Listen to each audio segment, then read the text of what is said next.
This is episode 271 of the Andrew Hines Real Estate Investing Podcast.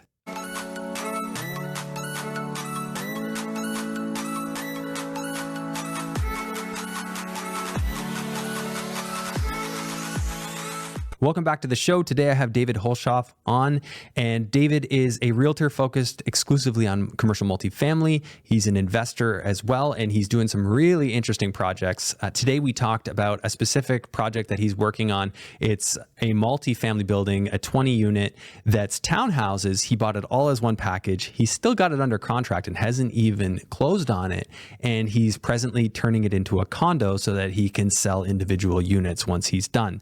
So a 6-month contingency up until closing, and he's going to be in a position to start selling these units when he closes. So this is a very savvy guy, crafty in the way he's making things work. And he comes from a background of working with high net worth clients. So he speaks very well. He's an articulate businessman. And I thought it was a really great episode. I think you're going to get a lot out of it, a lot of gold nuggets. And it was just a really good back and forth conversation about what's going on, what's working, what's maybe a strategy you want to stay away from. David was great at conveying those things. And he's recently joined the team with my brother-in-law, Jacob Campanaro, who you would know if you watch REI Hot Seat. So Jake's a regular on there. So two guys doing a lot of cool stuff in commercial multifamily. And we'll probably be seeing more of David between the two shows. So just before we jump in, as always, I want to remind you, if you're new to real estate investing, the first 10 episodes are more instructional. So if you head right back to the first 10 episodes and go through those and then come back to modern episodes, you'll have a much better foundation of understanding. You'll understand the terminology better, and it should help you to pick right up and continue on from here. Of course, all the episodes, there's something to be learned there, but with 270 plus at this point, that's quite the chore. Well, actually, it might be really, really enjoyable. I still do get people that tell me they've gone through every single episode, and my hat's off to you. That's very impressive. So without further ado, let's jump into the episode with David Hulshof. Hello and welcome to the Andrew Hines Real Estate Investing Podcast. I've got David Hulshof on, and some people in the investing community probably already know you as a realtor who does a lot of multifamily. Yeah, just specifically multifamily. So don't do anything else other than 6 and above. 6 and above? Yeah. Okay, yeah. Tell me a little bit about the backstory, how you got into doing that. And then you're obviously an investor. You're doing some pretty cool projects. I want to hear about that too. Thank you. Yeah. So kind of going back before my life as a realtor, I worked at Sun Life. So I used to do specific insurance strategies. So corporately owned insurance strategies. And there's a few specific ones to minimize tax over time.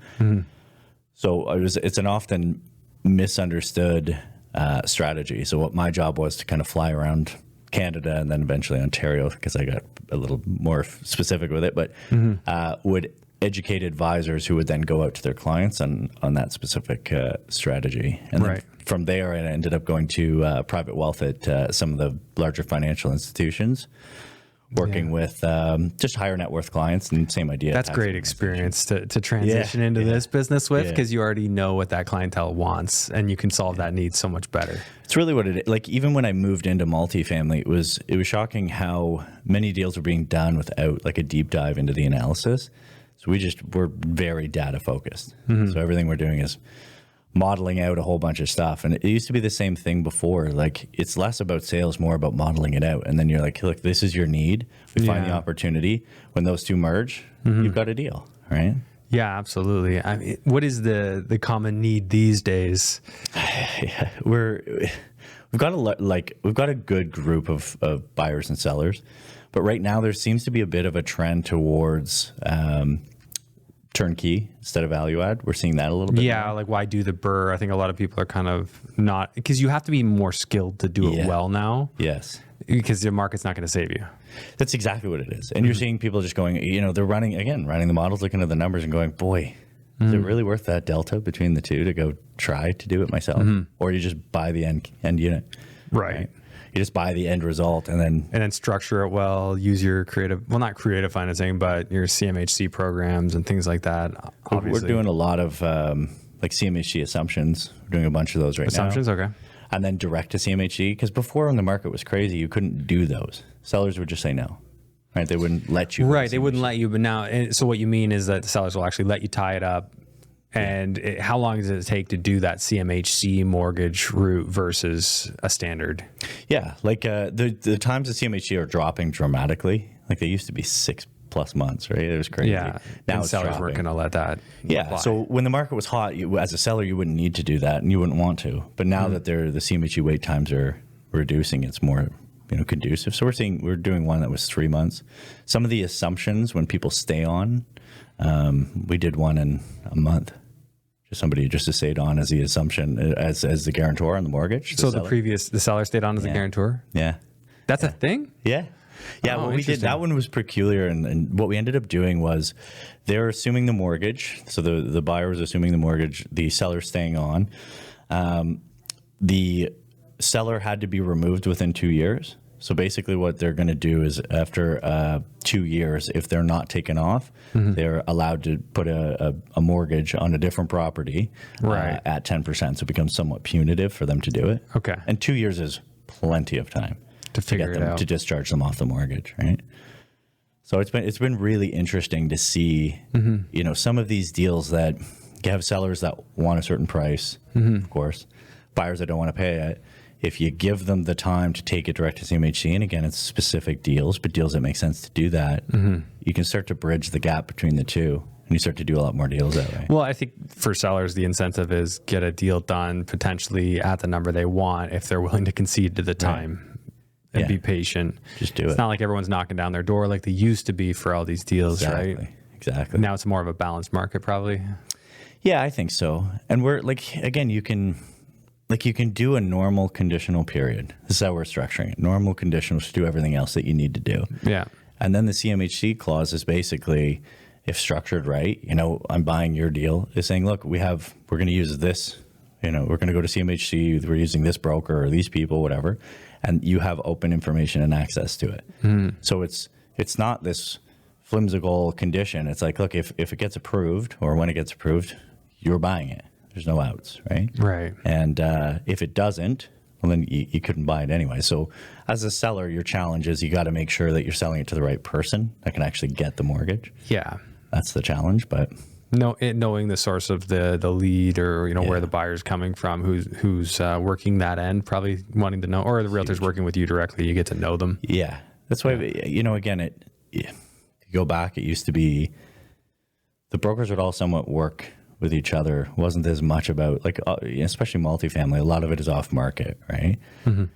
And the reason for that is if, I'm doing a deal with an agent that I've done many deals with, I can somewhat rely on their information about their buyer. Right. You know their reputation and who they typically would bring. Yeah. And I had a deal fall apart a year and a half ago. And when I call that guy, I still hear about it.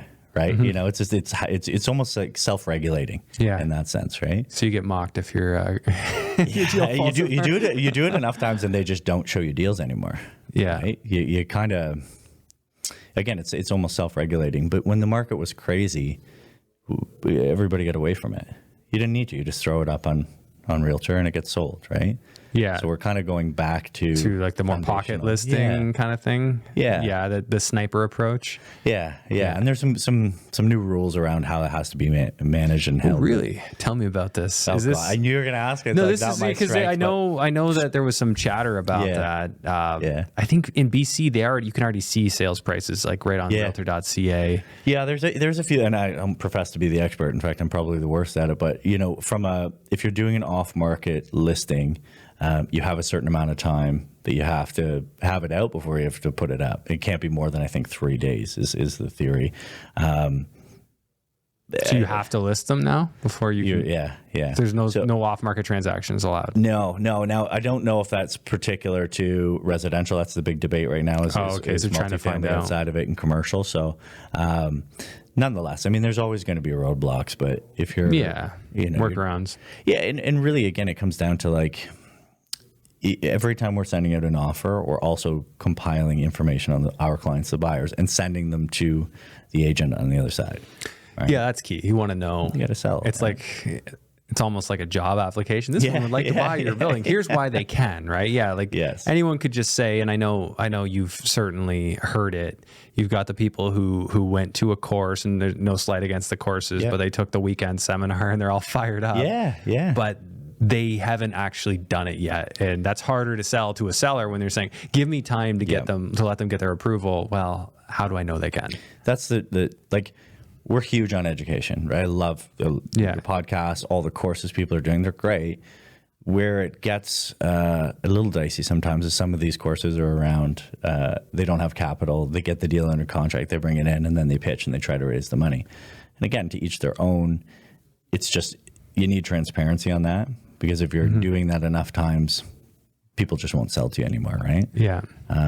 So it's just about how you're structuring the deal. And we're on my own portfolio, for example, we have 20 townhomes that you and I talked about under contract. Yeah. And we completely switched gears to how our approach was from the acquisition. And we just told the vendor and told the agent, hey, we're thinking about changing gears. We want you to jump on a call. We had the agent, the vendor. We just talked through the new change strategy, why we're doing it, basically sold them on why we wanted to do what we're going to do. It required some more time. We structured it, had to do a few things that made them happy, and, we're great. And what was the change? Because just for context, this is how many townhomes? They're like a couple of blocks of townhomes. Yeah. So it's 20 townhomes near Bruce Power, like 30 minutes outside Bruce Power. So the original model was you're buying and then direct to CMHC, just what we talked about. So you guys were going to go in, and then I think you were talking about a reserve fund study and So condoing, that was a switch. Exactly. Condoing it, and then that allows you to sell individually on the units. Yeah, that's exactly right. So the model was buying it. So it's run right now. It's just multifamily. It just is set up like town. Right. And so we're just going to, do exactly what I said.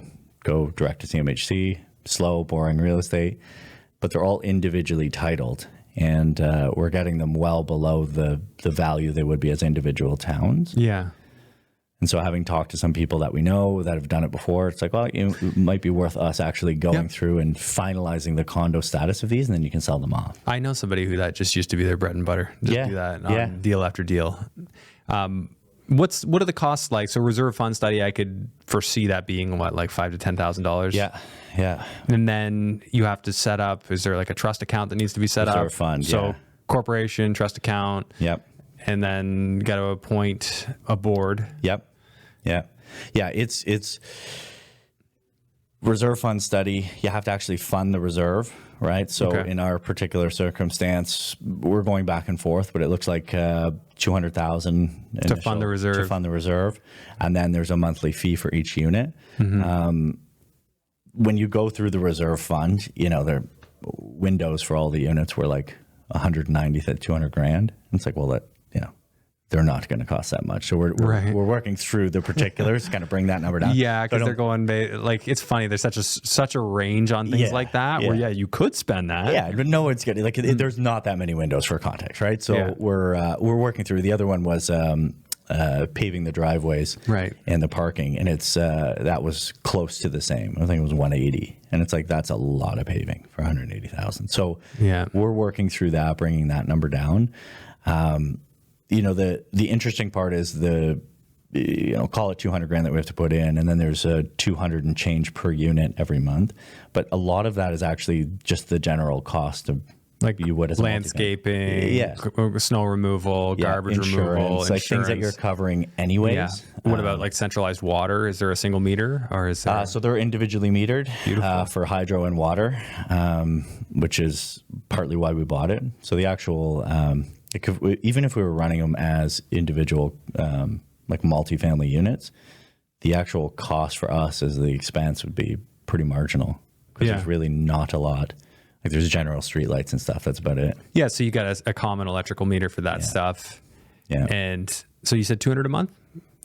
Yeah. 220 and change. And that covers when you need to replace siding, roof, all that stuff. Yeah. So not a bad condo fee compared to what a lot of people pay for condo fees. Right. And so the challenge we have right now is like, obviously you're looking at it through multiple lenses. Like, do we want to go through this? Do we just send it off to CMHC? Yeah. And it's a nice coupon for the next 20 years. Or do we go through this path? And so far it's looking like that's going to be the right route. And the change we made was telling them, hey, look, we're going to go through this process at our cost, right?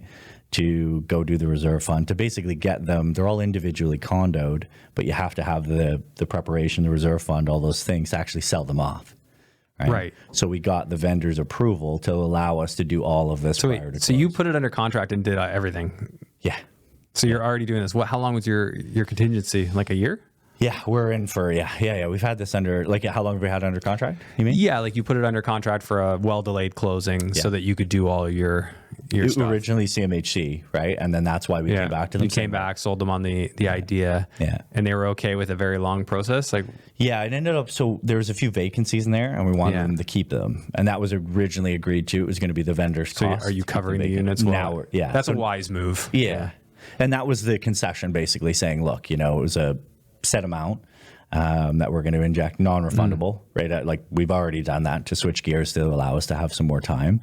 And then, if we go further, of course, we got to continue to pay the cost, the market rent on each unit, which is a win-win. We want the vacant. Yeah, it's a relatively small investment for you, and it's kind of putting your chips up on the table to hopefully win big. So by the time you're done, how long will you have had this tied up under contract and not owned?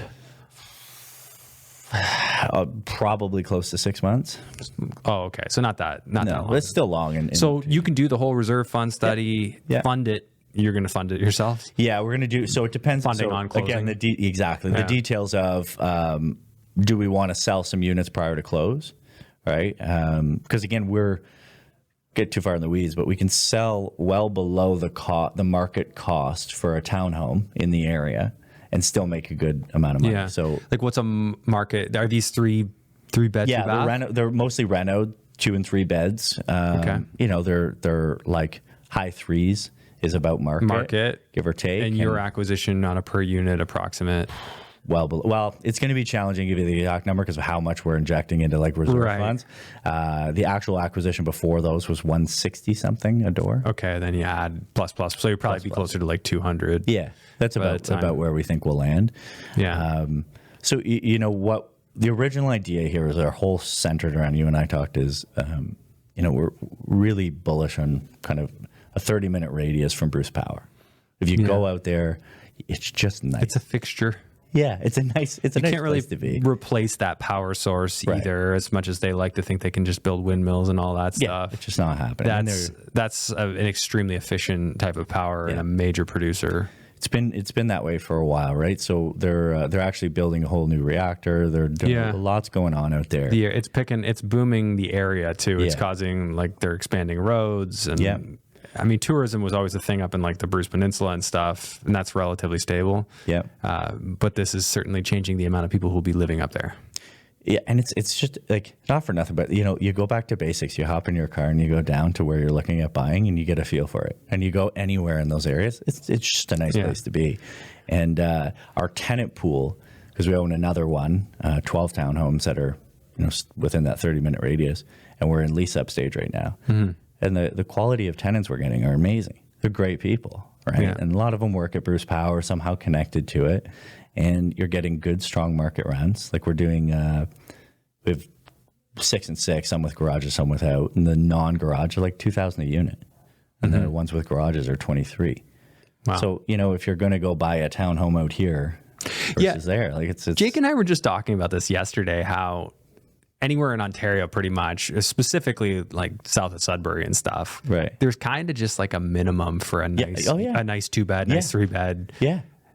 So if you could go to a cheaper community, that's where you benefit. That's why all these people went up to like Sudbury, Sault Ste. Marie, Timmins, all that, because there's just a certain minimum, and it's based on affordability, like what people can actually pay. Right. And when you get something that's feeding the systems, like there's good market, good economy out there. $2,000 a month is certainly manageable, certainly doable. Oh, and because the people who work for Bruce Power, there's making 100 plus. That's a very common thing. Well over 100 too. Yeah. And I mean, they're really like we renoed them all. Got a designer for the first time because it's like me and my partner hack showing our way through the design instead we hired somebody. So like they're beautiful units. They look amazing. So you're already renovating even though you don't own? No, sorry, I'm jumping around. That's the other one. Different one. Okay. Yeah, the 12 townhomes, those ones. The 20 are all renoed already, which is nice. So how'd you find that? That was on market. Just on market. So you just approached them, sold them. Yeah. And that's a point that's well worth making, is if you really know your stuff, if you study, if you learn the concepts and you think creatively, you can go pick up deals on the market that other people just overlook. That was sitting for quite a while. I know the agent. He's a really strong agent. So him and I were talking. He's like, I'm shocked this isn't selling. And I'm like, look, I feel you. This is what it'd be, me and my partner. This is what we could do. And then after a little while, it's famous. I just put it out there and then I follow up. So it's like, if you don't like the number, I get it. Go try to sell it. I'm your lifeline. Went back to him and got it. And a lot of people say there's not good deals on market. There are. You just have to create a lot of them, right? So this one we bought it well below list price, but we showed proof of funds. We explained who we were. Yeah. So like, we're going to close this thing, and they know it. So it's like, there's a certain value to that as a seller, right? 100%. Yeah, do you find proof of funds is common here? No. In the US, it's every deal. You're not doing a deal unless you're showing proof of funds. The large guys here do, of course, right? Like in the US, you're right, 100%. That's just common practice. So clients of ours on the buy side, they know that's part of our intake, right? Yeah. And it's just a matter of where are your funds, and we need them to be proven because we need to prove them to if you want to get your offer accepted, especially if you're coming in with a more aggressive or a lower offer. I mean, just attaching a proof of funds, it's huge. Here's the account we specifically have set aside for this. And in the offer attached to it, here's what they do, here's what they've owned, right? Here's their plan. Sometimes, like we did with that one, our plan for what we're going to do lets you in on the story.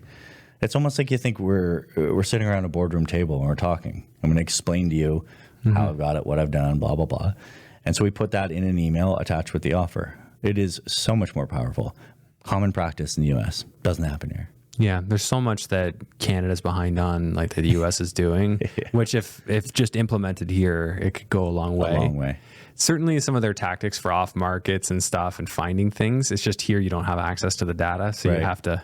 They do unique stuff out there?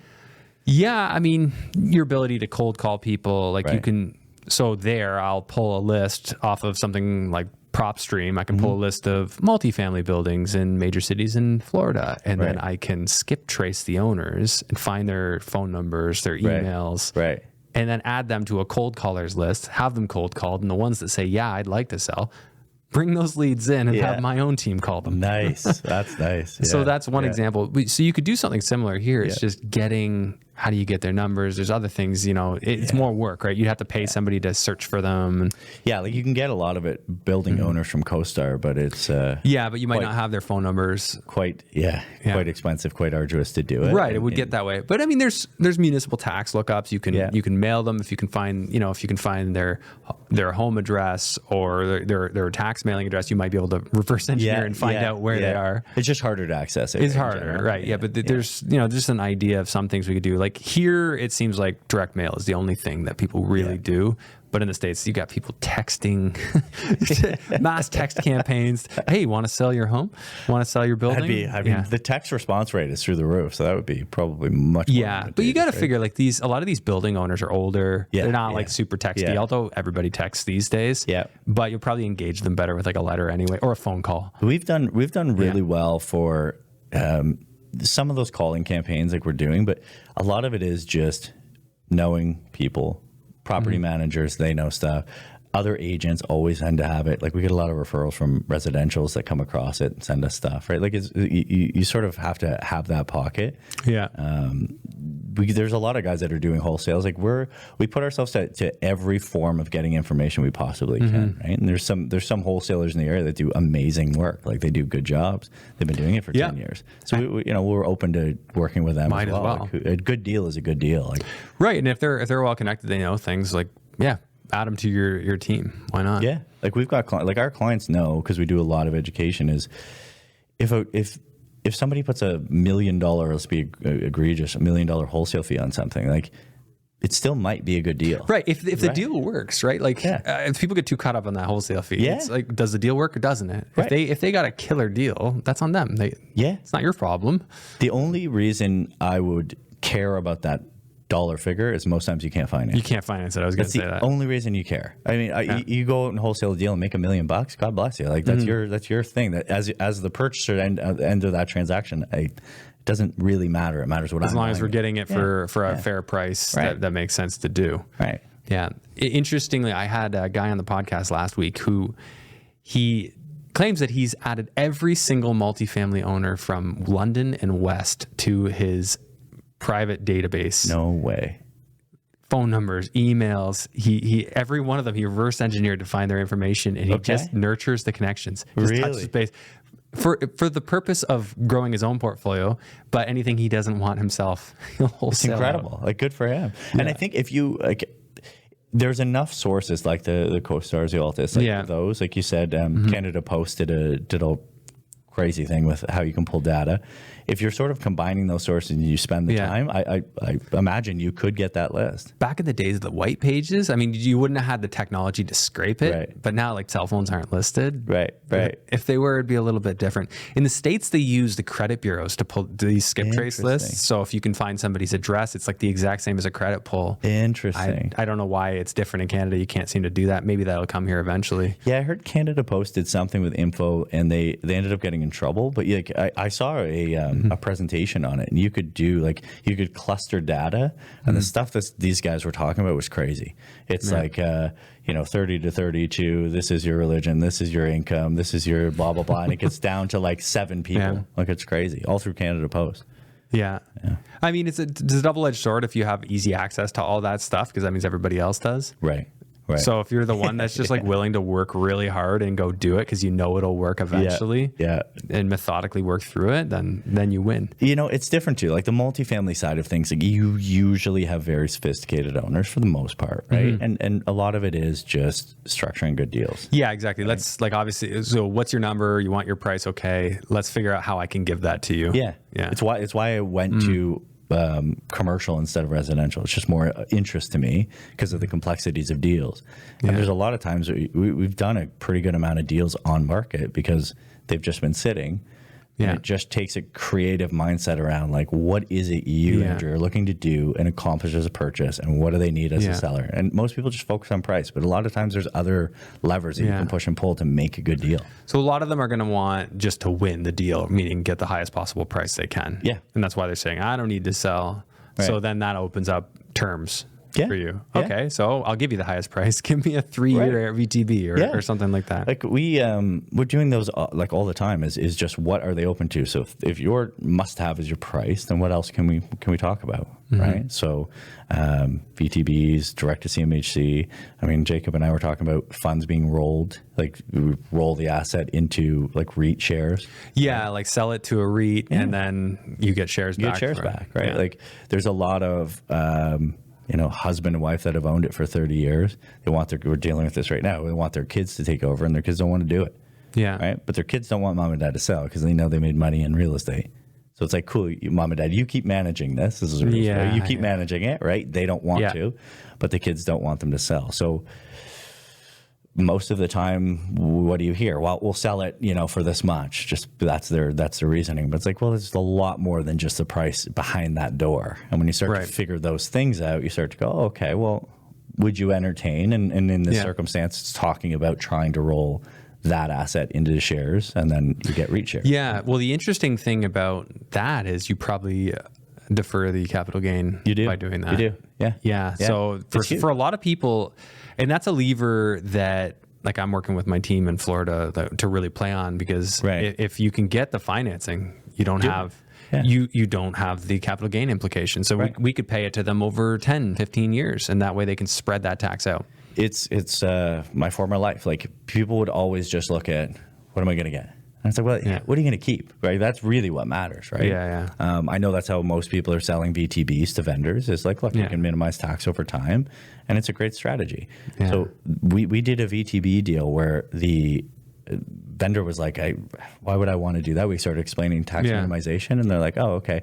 The purchaser at the start was like, I don't need it. But by the time we started to kind of educate in our intake process to the seller, as we start to explain the process, he was keen. It was actually the seller who was pushing the VTB, and so we sold it on the buyer and ended up getting a really palatable VTB for the buyer. Yeah, because you're sort of working after tax numbers. You could kind of be a bit of an agitator with that too when you're talking to them. oh, wow, you got no mortgage on this. You know, you're selling at $3 million. Oh, wow. Like that's going to be a pretty big tax hit. I bet you're sure glad you talked to your accountant to figure out how you're going to defer that, right? Yeah. What do you mean? No. Yeah. It's education, right? Like we used to, like, again, on the life insurance side, like half the time deals would get killed because the accountant didn't understand the actual tax strategy. So what our team would do often was you talk to the agent, and then you talk to the client, and then you'd ask the client the right to talk to their accountant, and you'd ask the right to talk to them, and hope you know just you can have an offline convo, because a lot of times you start talking to an accountant, and you know the high level accountants know it, but the mid tier ones don't, and you can educate them offline without the client being there. Right. So you start to educate them, give them the opportunity. So it's just a value of information, and then deals get done. So it's not dissimilar here is you educate the client, and then, you know, we're not going to ask to talk to their accountant, but we're going to get them to go talk to them. Do you think that's better though? Like to have you talk to them or talk to them They'll together? let me. Yeah, for sure. You'd rather talk to I'd rather, but a lot of times. So you could always just say, hey, I'd be happy to talk to your accountant, and then he could explain it to you because he may not know what I'm suggesting here, but I'd be happy to convey it to him so that he can talk to you. Yeah. And then it allows you to sort of do it offline without the client there, because again, if they don't, because they're not going to want to be embarrassed. Everyone's going to try and maintain their ego. Especially if you're an accountant, your job is tax minimization, and you don't know, right? But especially with VTBs, it's pretty common. Like I think most accountants know it. At this point. So, you know, we've been just getting them to do it. And when they come back, you know, you get encouraged, and all of a sudden you've unlocked a door. It doesn't mean that's the only door you're going to go through, but as you start to gauge the picture of the seller and their whole story, you start to figure out if they're reasonable sellers, you just have to plug them into buyers that need that, and you can do the deal. Do you find yourself using stories to sell these people? Like, what's your approach to like sell them on this stuff? Like, how do those conversations go? Yeah, that's a great question. Genuinely, I think data, like I'm just hyper. So if these people are super educated anyway, they kind of get it. So if you just tell them, they get it. You're speaking their language. Yeah, and if they don't, like you have to understand where they are in this process, right? Like if it's mom and pop and they bought it and they don't really know, you know, we get a lot of immigrants, for example, that do it, and they don't like long standing, haven't done it. You know, they're not intricate, detailed, tax oriented people. You know, you can simplify by actually showing them, hey, look, like this is, you know, assumptions here, but this is what it looks like if you were to minimize tax over time here. Again, we encourage you need to go talk to your accountant to make sure. But it's less about stories, more just about actual details. It's how you present the data to make sure it's easily understood is the goal. Because at the end of the day, if you're confused, you're not going to do a deal. But if you strike a good deal that makes a lot of sense and you do a good job of explaining it, deals just go. That's what it's less selling. It's more education, right? Yeah, like if you're not trying to like hardball them, you're just telling them, hey, this should be, anybody should want this. Are you kind of giving them the offer that they'd be stupid to say no to? If you structure it right? Like again, the buyers in the last VTB scenario, they're like, we don't need it, right? And it's like, well, the vendor actually wants to do the VTB. So we're just pulling that VTB interest rate below where you would be able to borrow. And why would you not do it? So now we've got the vendor that can go do it, minimize tax. They're happy. The buyer then is like, well, yeah, I mean, if they're going to do it for an X% rate, of course, why wouldn't I? Right. Of course is the answer. Like we've done a good deal of structuring this. Yeah. And that's where I get excited. Like those are the fun things to do because you've created a really good deal for both sides that both of them are going, well, of course. And at what point are you having these conversations? And do you find yourself more on the buyer side of this or 50-50 negotiating this with buyers for your sellers as well? We're a little bit buyer heavy right now, I think, which has actually been a benefit to us just because we have some very well-heeled buyers and the opportunities are out there. So we're a little bit buyer heavy right now. I think it fluctuates. Yeah, sometimes there'll be more sellers. Yeah, I think there's just less, especially in the larger stuff, there's less sellers, right? In the really large space, which we don't do anything in right now, those people just aren't selling, right? Why would they? They're well-heeled. They're just going to keep it. So it seems like we were just saying this earlier, it almost seems like people are taking a step down to what their model is. So what I mean by that is if you were, 50 units to 100, there's not as much inventory there right now. So those people, they have capital, they're ready to do something, they're open to looking at a 20 or 30 unit. Yeah. Right? So they're stepping down below. And there's good deals at 20, 30 units, more so than there are 80 units. Yeah, the 80 units, those are the bigger institutions usually. Just keeping them. They're not selling. They're not going to get kicked in the deal unless they need to. And most of them, there's exceptions, but most don't need to. Yeah. So we're lucky in that sense because we're pretty buyer heavy. that have been well positioned sitting on the sidelines. So now they're coming out, and our job is just finding them deals that make sense to them, which is the fun part. Okay, so normally when you're doing these deals, you're usually going to have a realtor on the other end. Yeah, for the most part. Yeah. And so you're saying there's usually a standing relationship, or often a standing relationship. So you're not building rapport from scratch. You're just maintaining an existing relationship. Yeah. For them, I mean, it always changes. We're always adding new people. And I mean, and Jacob and I joined forces, right? So Jacob is listing heavy right now. So right when our team sort of joined forces, he's got a bunch of listings. We've got a bunch of buyers. It's been a lot of fun because we're just matchmaking these deals, which has been good. Yeah. So for those watching, David's in this office now. Jacob's in this office. I got an office here, and then we've got our studio, and then there's their real estate team. So it's become quite busy with a heavy multifamily focus. Yeah. There's not really anybody here. Well, there's probably somebody here doing houses, but some people, but mostly like our team is just a commercial multifamily. And then Brooke is still here, and she does some of the houses and smaller stuff. Yeah. So it's a perfect, like we've got a circle of just experts in each category, it seems. Yeah. It's nice. Yeah, everyone assumes I'm a realtor. I'm just here. I just do real estate stuff. Educate. Yeah. I've been around it for a long time, so it helps. But it's great hearing all the stories, and I constantly get to hear what's happening because it's floating around this office. There's a lot going on right now, which is nice. Yeah. So tell me a bit more about your philosophy from a personal standpoint. Obviously, the moves you're making are more large. Well, they're larger plays. You're disposing of this one. So what will those funds go to? Are you looking to build your portfolio to hold to? What's the longer term outlook? Yeah, I think like a lot of people were, I mean, the exception of that, trying to get a lot of the stuff stabilized has been a primary focus.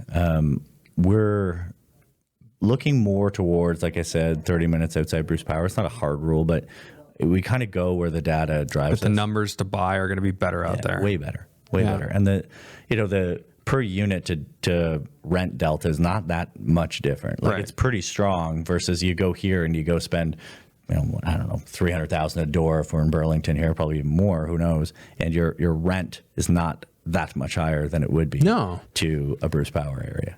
Right? Yeah, that's why so many people buy in those smaller towns. But I mean, rarely do you have the security of having an institution like Bruce Power that what are the odds that's shutting down anytime soon? Yeah, God, that would, And again, that's the risk, right? The risk for us out there is something like that happening, and then it would depress the area. Yeah. But why would it happen? I mean, like you said, it is still a risk. Doesn't matter how much we rationalize through, it is still a risk. Yeah. Exactly. And everything, again, in the investment world, you put a risk premium on everything, right? And real estate people don't really do that. It's like, there's a risk to go out there because you're mostly centered around Bruce Power. Not only, but mostly. So, that's a risk. What's the likelihood of that risk happening? And then what are we getting as a result of that risk being in place? My philosophy is we are getting a lot more than the risk. Yeah, you're getting a lot more return. You're going to get more cash flow. Yeah. Hypothetically, unless you finance it to the max, but you should get more cash flow. You should get more overall return, and that compensates you for the added risk. Which there's probably ways to mitigate that risk. Right. There's things you can do to, even if they were to leave or shut down or scale down, which I mean, all unlikely. Yeah, you could you could just position yourself as a better one. Maybe come up with another alternative use if you're near something that's tourism friendly. You could steer into that kind of thing. And like, again, we believe certainly that it's going the other direction. They're not going to spend the money they're spending in opening up a whole new reactor facility. I sure don't think so. Yeah, I don't think that's going anywhere. So we think that the likelihood of that happening, versus it not is obviously there, and we're pretty happy with it. And we're getting, again, you're well below $200,000 a unit on townhomes, individually water meter, individual hydro meter, like everything's metered back to the tenants. The cash flow's through the roof. These are nice quality assets, already renovated. We're the other thing we've got success is like we don't do N13s. We don't, which is obviously just rent eviction. Rent evictions, yeah. We don't do those. So ours is just walking around with tenants and giving them the option. We actually put it in paper saying, look, you don't have to leave, but there's a business case to be made for us to pay you to leave if you'd like. So we try to find individual numbers. So in the townhome, the Walkerton one, which is 12 townhomes, 10 people took payouts and 2 are staying, which is great. We're happy.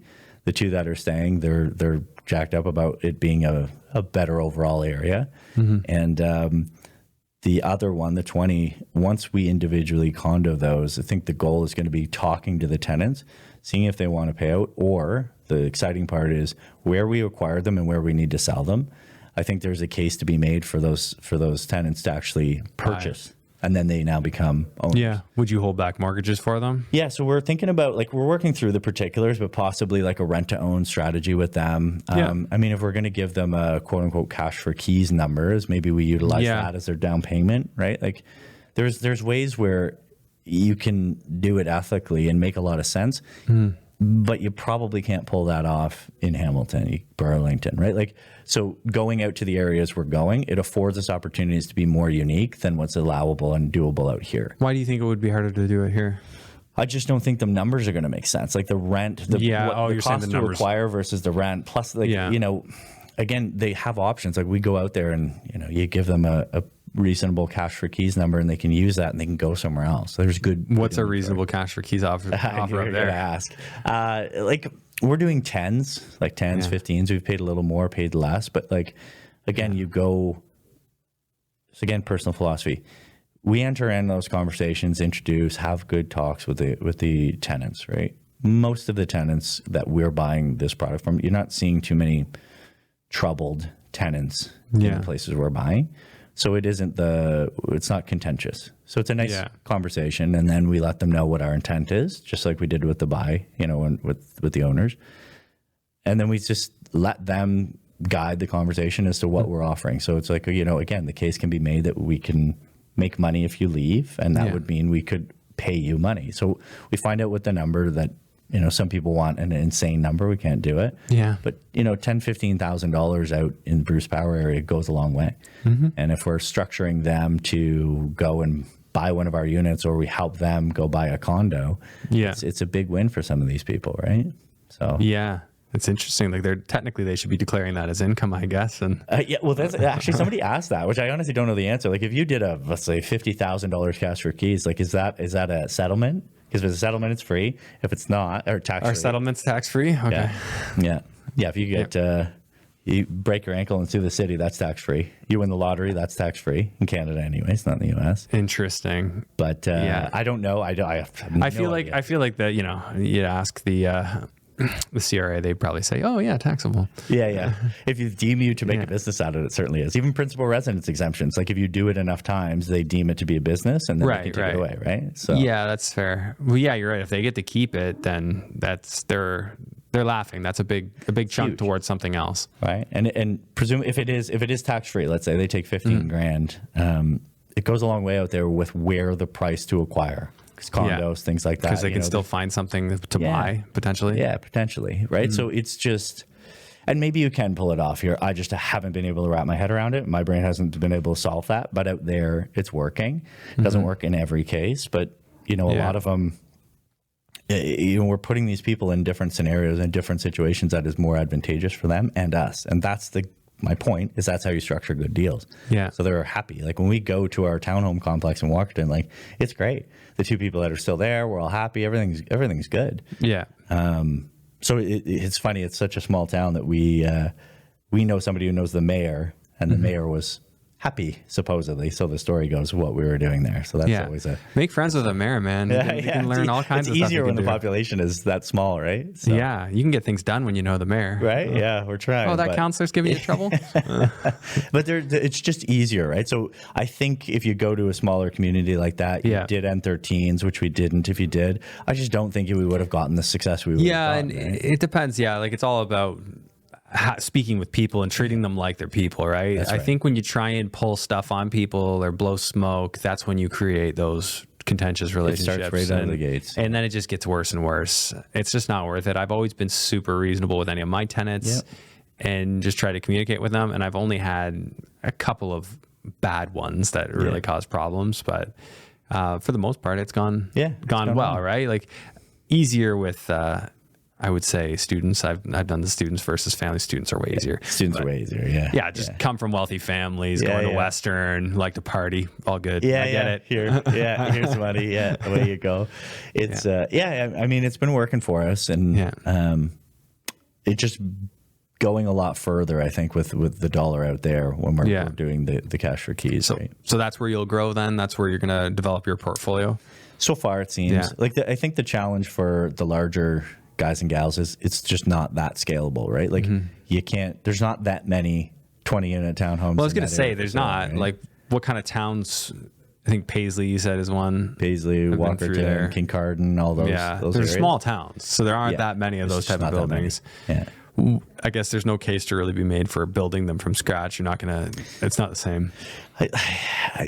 It's, you know what, I'm good at sticking in my you keep in your lane. You know, like I watch people do commercial conversions, right? Or you know, doing it successfully. That's great. Like there's people that have their wheelhouse. It's just not. So mine. condo conversions are your thing. Yeah, it's seemingly to be, but like more, I don't even know if I'd whittle it down that much. It just happened to be condos, more just purchasing out near in that secondary, tertiary market area, you know, for good quality assets, sort of, you know, underpaying because we're structuring it right, and then just working with tenants appropriately, getting them out. Yeah, it's just work, right? Yeah. So how many of that type of deal? Because is it you that's having the conversation with these people, or do you have? It was at first, but now we have somebody. Doing it a little bit. So better. You're not going up there very often. It's going better having someone else do it, I think. Yeah. Yeah. It's nice to not have to make that drive too. Yeah, that's the other. That's a long way. Yeah, getting property manager out there is tough too, but we've got a good one now finally. So. I find just finding anybody up there to help work. I don't know why that is, especially up towards Tobermory. We've had such a hard time. The younger community, like, you know, high school age girls, they come on as our cleaners and stuff for our camp. Yeah. But outside of that, contractors are tough, it has been a little tough. Yeah. We waited till we had a good chunk of them. This is for the Walkerton one, vacant. And then we just sent contractors from up here and they stayed in one of the units. Yeah. We've done that a bunch. We've sent contractors up. Yeah. We're finally able to find an electrician, and truthfully, I could put a lot more time into it. So it just is what it is for now. Yeah. And what we may do. Sending people up that we already know is kind of easier for the moment. Yeah. The contractors are huge, right? Like if you have good contractors, it's so much easier. And we just, instead of them going up, they're not going to go up for one unit. We just waited till we had a good get a big bunch. And they fly anyways, right? Yeah. So. And no headache when it's people that we know and have used many times. So yeah, you know what to expect. Yeah.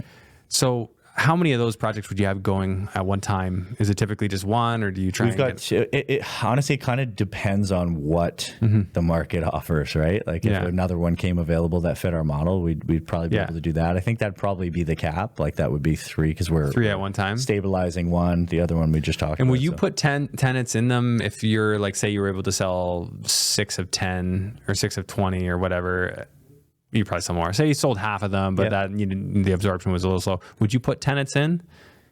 Yeah, it's a good question. We're sort of working through it right now because the other challenge is if you sell more than 50%, what happens? Like there's a lot of these nuances of exactly how we're going to do it. Well, you want to make sure you're on the board. Right. And we were actually talking about part of selling them. Can you keep a proxy vote for yourself for a certain period of time so you can sell more than 50%, but you're still the voting? Oh, yeah. Right? Anyways, in the weeds here, but I mean, isn't there a next election, or is it annually that they reelect? It's annually. You could become a board member owning no units at all. Yeah.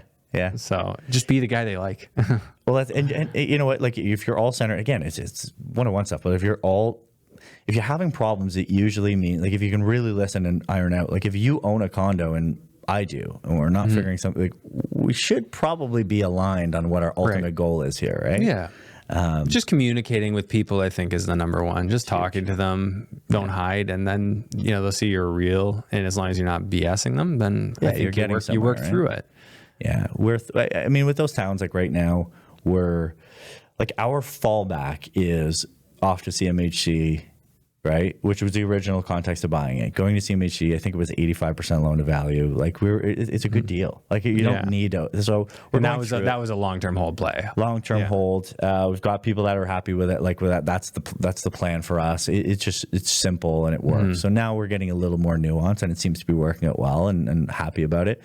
I don't know that I'd want to sell too many of them personally. So you want to do more of these and keep them? Yeah, I'd like to sell off some and kind of, buy one, sell one in, like sell one, keep one, sell one, keep one, something like that. Bond strategy, like ladder them over time, right? You sell one now and then sell one later. Yeah. And, I don't know that I'd want to offload a bunch of them. Well, and if you keep them a few years, then it's cap gains instead of income, right? Right. Run it as a rental for a few years, Right. then sell it. If you condo it, I also know some people do it for the tax benefit. Typically, the property taxes end up being a little lower overall. Yeah. So as condos versus multifamily. Yeah. For whatever sense that makes. So. Yeah, I don't know. Yeah. But it definitely does. So yeah, in terms of what their ultimate, where we're going to land, sometimes it's just dictated by the market, right? So when we're finalized, we're certainly going to sell off some. The hope is to have conversations with tenants and hopefully transition some of them into ownership, because they're fans for life, right? Yeah, that'd be great. And you could even, like, if you guys work out the mortgage rate, it's like a way to defer some of your gain, some of your income on it. We're working on, right? Yeah, exactly. Holding VTVs. That's Right? That's a great point. Actually. So you could actually give them the full VTB, or get them to put something down, or the cash for keys. Since they're already there, what are the odds they're going to not continue? And then just only give them like 3 years, and at which point they should be able to refi with a bank. Right. So there's a strategy. Nice. Defer your taxes. Yeah, there you go. I like the idea of holding I think that's those. a great idea. That's part of our strategy in Florida, is like some of the good ones, the larger land that we'll get where we'll subdivide, which we're not there yet, is that we'll sell off what we need to like repay what we've borrowed. Yep. And then maybe just take notes back on the rest. That's a great idea. Yeah. It keeps paying you. It's like trying to hit singles and doubles instead of home runs, right?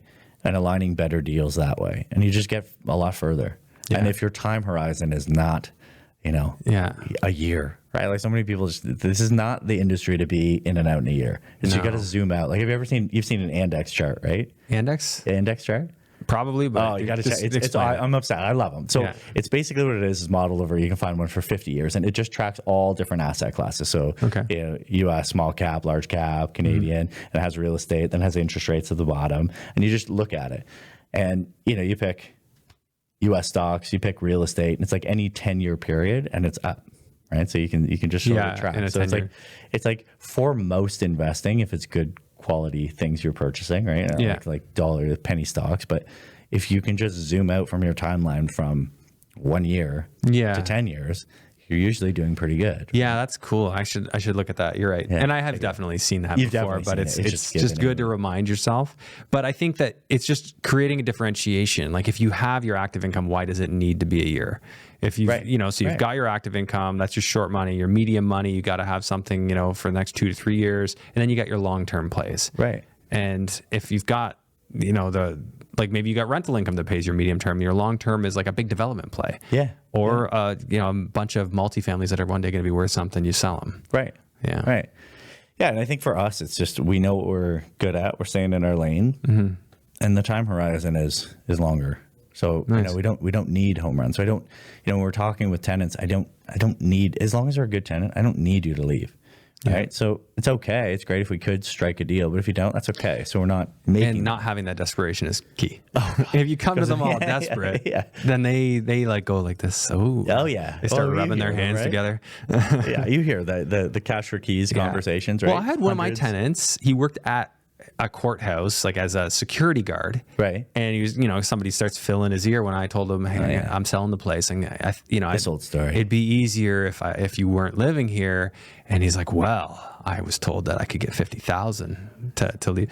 I'm like, well, see, here's the thing. There's no rent control on your unit. So I'll just be like, I would be renewing you into a much higher lease rate to make this attractive to sell. So then I'm like, why don't we just work this out? Yeah, so of course we got off that. But it was just through talking we got through it. It's tough too, because that is like, your neighbor tells you, hey, you can go. It's basically extortion, right? You're like, hey, look, you pay me $50,000 and I'm going to leave. And you're like, this. It is extortion. Swings too far in the other direction. And that's, again, it's not a moral thing. That's why you see some people that just buy a building and 13 everybody. And it's like, we've gotten too out of control. It's like, I think some of the places you're investing in the States, it's just running on contract law. Like, I have a contract with you. Yeah. If you don't fulfill your which contract. Is what it should be. Just everybody honor your agreement, and you have no problem. Do what you said. And, so that's what we're trying to instill out there. And it seems to be working pretty well. And, we haven't done so many units that we have encountered massive problems and things like that.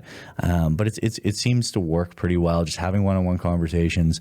And, you know, I'll update you next if we're able to convert some of them into owners of condos, because I think that's a huge win, right? We're going to have a bunch of former tenants that are now owners. And that's probably big be fans of yours. Yeah. Yeah. And then we can just really repeat that model over and over. And that's kind of the goal, is like, you know, the tenant issue is there. So how do we convert from tenants to owners and have it long term? And then, you know, they tell everybody, and we can just continue this model and just kind of buy out there and do it over and over again. Cool. Is there anything you wish I had asked you about in our conversation that I haven't yet?